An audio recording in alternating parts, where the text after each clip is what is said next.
Guys, ang tutorial video kung paano gumawa ng cover page ng portfolio. Una, magbukas tayo ng MS Word. Mag-create tayo ng new o blank document. So, i-click ang blank document at gumawa ng file sa pamamagitan ng pag-save. Click Save As. Then, click this PC. Then, click natin ang desktop at gumawa tayo ng file name. Juan de la Cruz. Then, dash space section, then click save.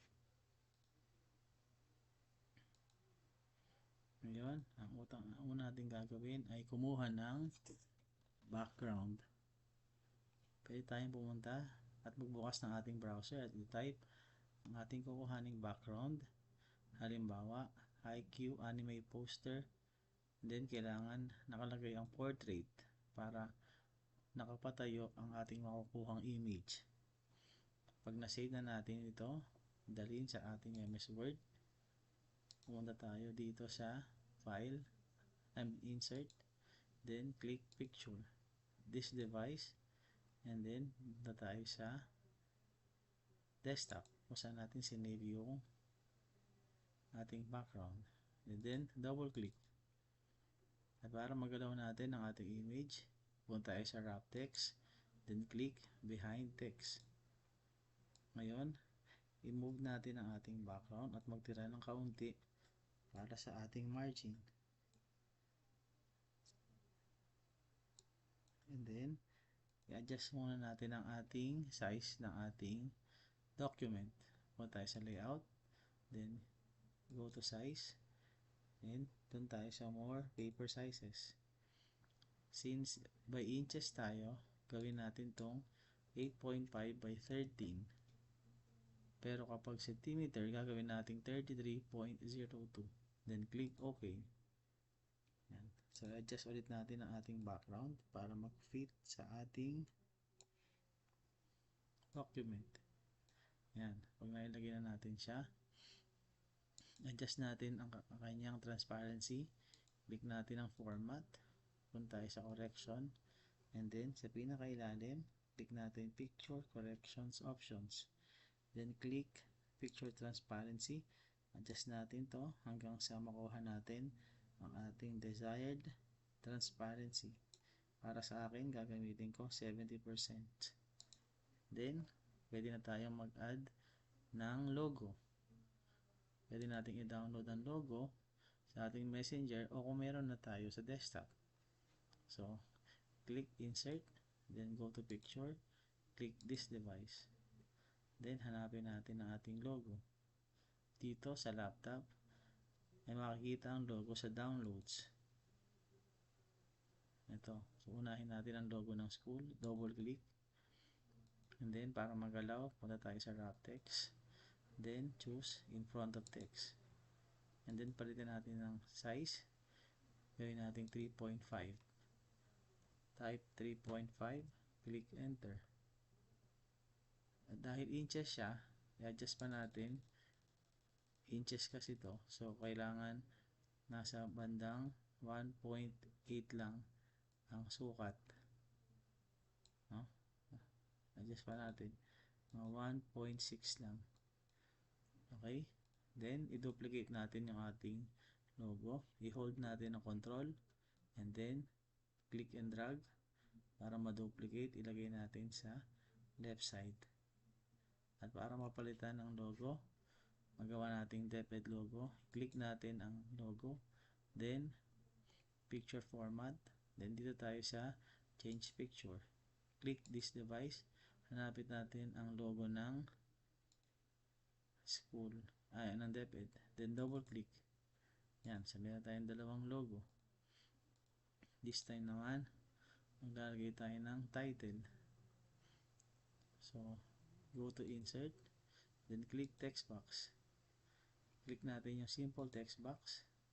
Then, type natin yung zoom muna natin. Type natin yung pangalan ng school. Santa period, space, Maria National High School. Dito ay i-wrap text natin at gawin natin in front of text para magalaw natin yung ating text box. Then, i-center natin siya. Pag lumabas yung guhit sa gitna, ibig sabihin naka-center na to. Then, adjust natin yung shape fill. Gawin natin no fill. Then, yung shape outline, gawin natin no outline. Yan, para text lang yung makikita natin. Adjust na ngayon natin yung text font style. Piliin natin dito. Gagamitin ko ay Tahoma. Click enter. Then, gawin natin bold yung letters. Adjust natin ngayon yung side ng ating text box para magkasya yung ating text kapag ni-resize natin siya. Then, click mo muna natin tong center align para gumitna. Then, adjust na natin yung size niya. Yan. Kaya pa hanggang 16. Adjust ulit natin. Yan. Sakto na. Then, duplicate ulit natin. Katulad ng ginawa sa image. Hold control. Then, click and drag para naman sa ating address. Bundukan, comma, space, Pagbaging, comma, space, Santa Maria, comma, space, Bulacan. Then, adjust natin. Control A para select all. Then, adjust natin. Gawin lang natin 12 yung address. Yan. Dikit natin ng konti. Okay, meron na tayong name school na address. Ngayon, gagawa tayong title. Click and drag ulit natin to para ma-duplicate. Na-hinold natin yung ating control button. Then, select all. Palitan natin. Title is Portfolio in enter illustration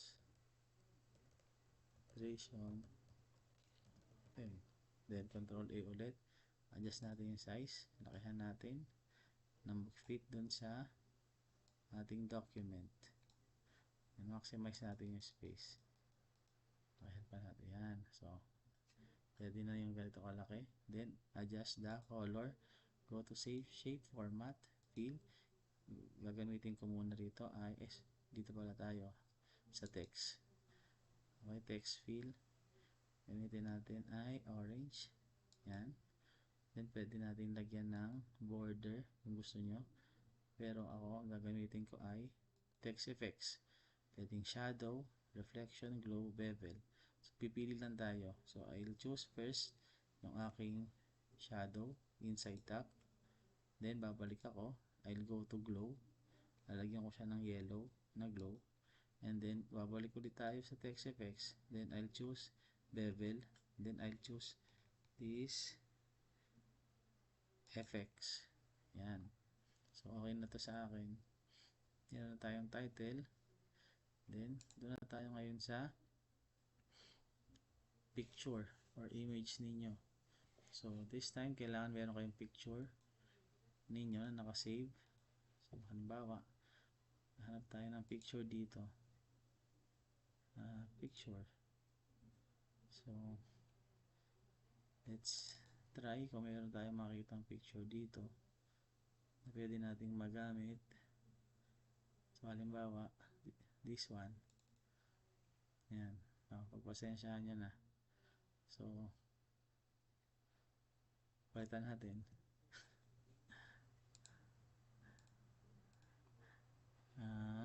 Pilihan tayo ng medyo maayos na picture. Ito na lang. Yan, medyo mas maayos. So, click natin yung wrap text para ma-move natin. Lagay natin in front of text. Then, ika-crop muna natin siya dahil masyado malaki. Click crop. Then, idikit natin sa may bandang ulo. Diyan din sa ilalim hanggang malapit sa leeg. Yan. And then, i-crop natin yung both sides na dapat magkaparehas yung height tsaka etong height tsaka yung width. So 0.03 konti pa, adjust pa natin to. Ayan, tignan natin konti pa sa height. Adjust pa natin to. Teka lang. Yan. Para magpantay na sila. Konti na. Nasobrahan. Yan. So, medyo malapit na yung 2 sa 2.02. Then, click ka lang muna sa gilid. Then, from here, punta tayo ulit sa picture format. Piliin natin yung crop. Then, crop to shape. Pwede kayo mamili kahit anong gusto nyo. Pero I'll choose itong oval. Pwede kayong halimbawa pumili ng decagon, kahit anong klaseng polygon. Ganyan. Pero ako, piliin ko muna ay itong oval para rounded siya. Okay? Tapos, lagyan natin ng border, color. Itong dark na orange. Then, balik tayo sa picture border. Adjust natin yung weight. Gawin natin 2.2 and 1/4. Okay? And then, resize natin. Pwesto natin dito. So, may pangandang gitna yung ating picture. Okay? Then, adjust natin. Ngayon, kukuha tayo naman ng image sa website na type ninyo, dating browser, pngegg.com. Enter. Then, from here, type natin yung word na graphic design. Graphic space design. Enter. Yan. So, mamimili kayo ngayon dito kung ano yung gusto nyong gamitin sa inyong cover. So, for example, I'll choose this. Yan. So, click ninyo. Then, click nyo tong download PNG for free.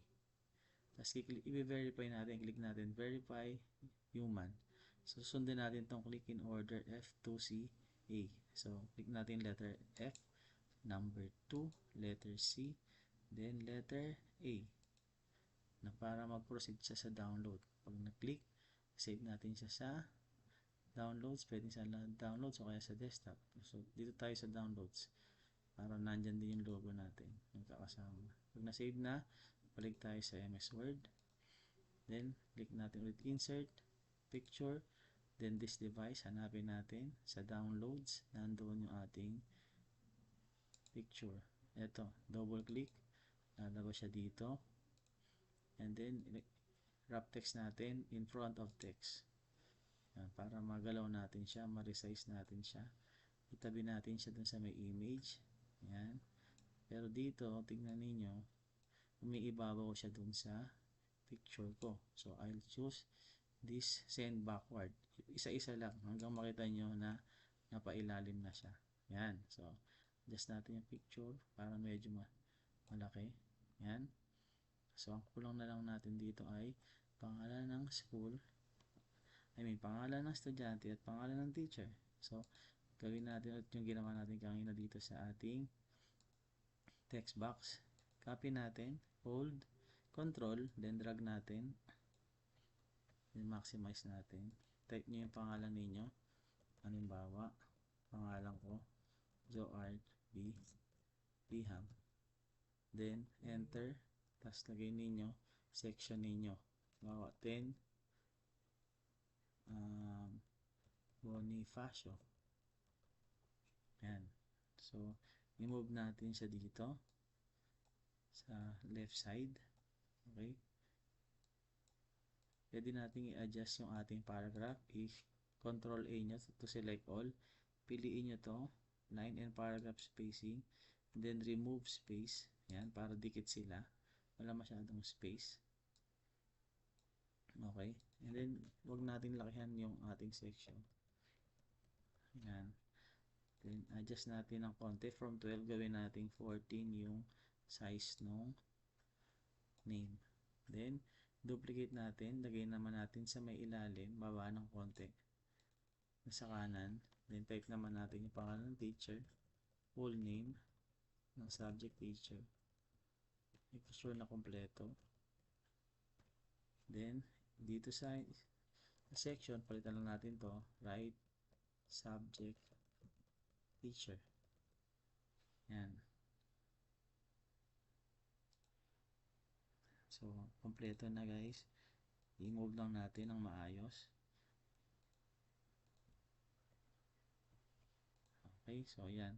So, meron na tayo ngayong cover page ng ating portfolio. So, huwag kalimutang i-save. Yan.